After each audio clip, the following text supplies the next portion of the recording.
Hey guys, welcome back to a brand new video.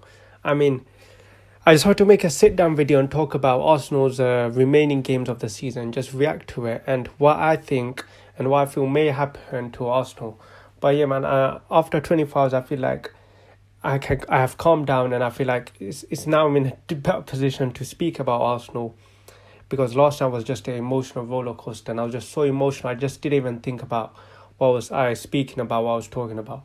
But yeah, apart from the result, which we all know what happened, there was a lot more worse things that came with this result, which was the injuries. So Arsenal Twitter, on the website, they basically made an update on the recent, some of our key players being injured. For example, Tierney, Thomas Partey and Tomiyasu. First, we'll start off with Kieran Tierney. Unfortunately, it's been confirmed that Tierney will miss the remainder of this season. Okay, we'll get to that in a bit. So it looks like Tierney will miss the remainder of the season. Here we can see that he requires a surgery to his knee, and basically he's going to miss the rest of the season, which is very sad news, because I feel like Tierney is one of the key players Arsenal play with, and he's a very good captain. Like, you could tell he's one of those vocal guys in the change room. And hopefully he just gets better soon, man, because we need him. But yeah, another big injury came from Thomas Partey, where he's currently right now being assessed of the weekend after an aggravating his thigh during the Monday's night match at Crystal Palace. And now this game he was probably fatigued before this match, because if you don't know, he was trying to he was playing for Ghana, trying to qualify for the World Cup against Nigeria. 2 tough games in that atmosphere, man. 2 very intense games, and luckily he qualified, but it did mean that he was fatigued, and it looks like against Crystal Palace his leg just couldn't bear anymore. Tomiyasu, another player that we haven't been seeing recently, but yeah, it's looking like good news for him. He will be back in full training after the match at Southampton on Sunday, April 16th. So that's a good thing. We need Tomiyasu back as soon as possible, especially at the business end of the season. We need all our best players back. But again, with Tomiyasu, I don't know if he's going to be thrown straight back in, especially after this long injury he's had. So there's probably a chance that he will still miss 2 to 3 games before, he's fully back into the team, because we don't want to risk what happened to him last time, where he came on against Liverpool. Clearly, he wasn't fit and got absolutely ruined by Jota. But yeah, that's from the injury news. But now when you look at the alternatives, for example, so like I mentioned about Tierney. So Tierney is injured, and now that just leaves us with Nuno Tavares as our alternative. And look, Tavares, I know he played bad against Crystal Palace, but I think it's very unfair. I've been seeing fans on social media that are literally just, scapegoating this guy. I think Tavares, I know he didn't have a good game, but I think to blame Tavares for the whole performance yesterday is just awful. Like, how can you blame on him? For example, the second goal is not Tavares' fault. Gabriel comes flying out and misses the ball. Even the first goal, I still don't think it's his fault. I think Ben White and Gabriel, I think they just weren't following the runners. So it's very unfair that all the fans are just putting blame on Tavares. Honestly, it's so unfair. And I think, I know he's a good player, okay? I know he has these moments, but going forward, he's a really good player. And I think that, especially when he has confidence, he plays well. He's a very much confidence player right now, and I think his confidence right now is just on the floor. Being substituted at half time for the second time, I think just it affects these players, man. They are human at the end of the day. But another alternative that fans have been mentioning is bringing Granit Xhaka at left back. And now, I don't know if you remember, but we did this last season when we played Sheffield United. I remember there were a few games where Granit Xhaka played as a left back. Now, although this worked last season, the worry with this happening is that Granit Xhaka, if you play him left back, then who plays in the middle? Because we already lost Thomas Partey, and now we're putting a midfielder out there on the left side and making our midfield even more, empty. It's just not a good idea right now, especially with, some of the young players we have. But there's been also talks about a 3 at the back, maybe bringing back Rob Holding, which I do think is a good idea. But if you play a 3 at the back, that means you have to drop an Odegaard. Like, he can't play as a centre mid and he can't play on the wing. So it means you'd have to drop a Martin Odegaard, which I don't think we can drop Martin Odegaard, because I think although he played bad, he's still a good player on his day. There's also been talks about Saka as a left back. I do not agree with that all. I think he's one of the most attacking players we have, like just one of the biggest attacking threats we have. We can't just put one of our best players into left back and just neutralise him. Honestly, he's so established on that right wing that we just can't put him left back anymore, okay? It's just not a good idea. So obviously with Thomas Partey being out, our alternatives are Granit Xhaka, Sambi Lokanga, Mohamed Elneny. So for me, it's between Granit Xhaka and Sambi. Like, that's the pair I want to see. Mohamed Elneny, yeah, he's okay. It's just that I feel like, I don't know with Elneny, man. He's a very safe player. But in saying that, we could actually bring Granit Xhaka left back and have a midfield pivot of Mohamed Elneny and Sambi. But is that midfield like... I don't know with that midfield, because Sambi Lokanga I don't know if he's played with Mohamed Elneny, and that's key in Premier League, in high level football. You need to know your teammates. You need to know how they play, how they operate.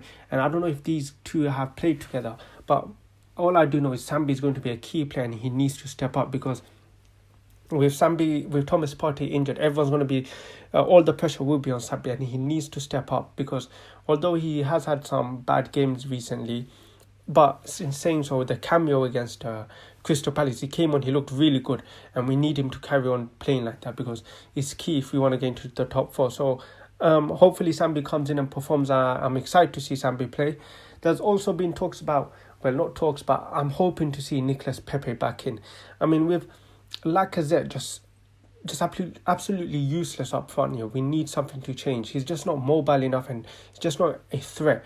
So I'm looking to hopefully see a change. Maybe put Martinelli up front, or maybe put a Pepe up front who's completely different. You know, he can drop deep, he can dribble, and he's a very clinical finisher. I mean, if you look at last season, he's had the most goals and assists of the whole team, the highest amount of numbers, which is very impressive. So for me, I'd love to see Nicolas Pepe up front, or even Martinelli, just something to change this lineup, this system, basically, man. Because Lacazette he's drying out, man. He's literally just drying out. I mean, he's so poor. Like, he can't finish. Well, he just doesn't get into good enough chances, because he doesn't have much pace anymore, and that's very key, man, in a Premier League, because it's just intensity.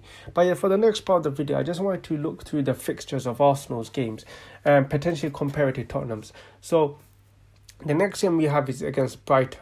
So, I mean, it's a must-win game, okay? No excuses. Southampton, another must-win game. I think those two games are key, because the next two games after that, Chelsea and Manchester United, and then West Ham following that. Our season could be finished before we play Chelsea. If we lose to Brighton, or if we not even lose, if we draw points, lose points against Brighton or Southampton, and then we go against Chelsea, our top four chances are done, okay? Because for me, I think we will. I know this might sound negative, but I think Chelsea will just beat us. I just feel like they were the better team, and they have the better players, and it's a London derby, and they're just gonna turn up. And against Manchester United, I don't even know how that's gonna go. I thought that we were gonna beat them at the start of the season. That didn't end well. We also then got West Ham, a very hard game, especially away. Then we got Leeds, who we should win. Tottenham away. So this is going to be one of the biggest North London derbies in a decade. I mean, the stakes on the line, man. If, let's say, Arsenal are in the top four conversation up to come into the North London derby, I think it's perfect for us. So that's all we need to do. We just need to be in that top four race when we come up against Tottenham. That's all we need, and hopefully we beat Tottenham. Then we also got Newcastle and Everton. So, I mean, we got in total, you got the Chelsea game, Manchester United, West Ham, and then I wouldn't count the Tottenham game, because we need to play Tottenham. But yeah, we got 3 hard games in a row, okay, back to back, which basically could define our top 4 season. Then if you compare them to Tottenham's fixtures, I mean, Aston Villa, although Aston Villa are playing okay against Gerrard, I just feel like they don't have much to play anymore. They don't have that motivation. They're not going to get relegated. They're safe. It's just very mid. They're just basically just playing God at this point.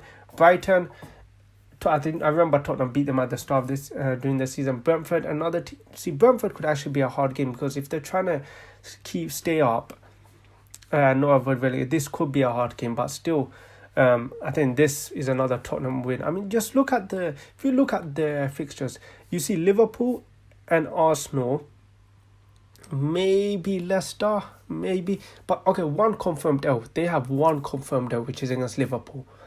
So they got I would say 2 hard games. Whilst compared to Arsenal, we got 3 hard games. So the fixtures are definitely in Tottenham's favours. Okay, the fixtures are definitely in Tottenham's favours, and it's in their hand. I mean, it's still in Arsenal's hand, but I mean the favours. I mean the fixtures literally just favour Spurs. They have the easier run in, and I mean whoever gets this top 4, you have to say deserves it.